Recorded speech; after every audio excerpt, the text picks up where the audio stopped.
One thing both sides in the independence debate agree on is that next year's referendum will be the biggest political decision Scotland has faced in more than 300 years. Can an independent Scotland be one that appeals to business and also be socially just, so attracting businessmen but also appealing to those who want a more socially just society? Yes, and I'm not saying it will appeal to every businessman, and no more than it will appeal to every member of the community, but there's plenty of Scottish business people who believe in a more socially just Scotland.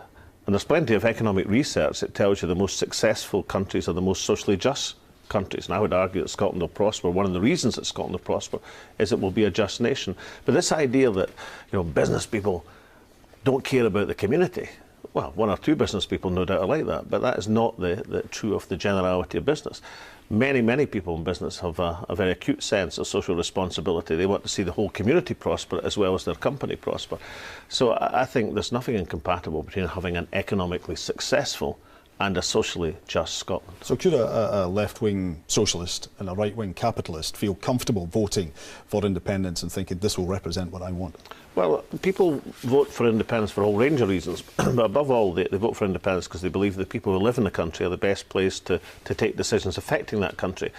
It is important, of course, that it's not Alex Salmond's version of independence that will necessarily be what Scotland wants to do. It's not necessarily the business person or the trade unionist version of independence.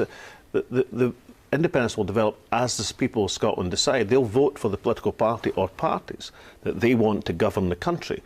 Now, I happen to believe there's a lot of evidence that social democracy, that is believing in a competitive economy but a just distribution of resources, that balance is a good balance for Scotland. I think that most Scots know that we have to make our way in the world. The world doesn't owe us a living, but they want to see a Scotland which says that certain things are above and beyond the marketplace. People's right of access to health or to education would be a great example just now.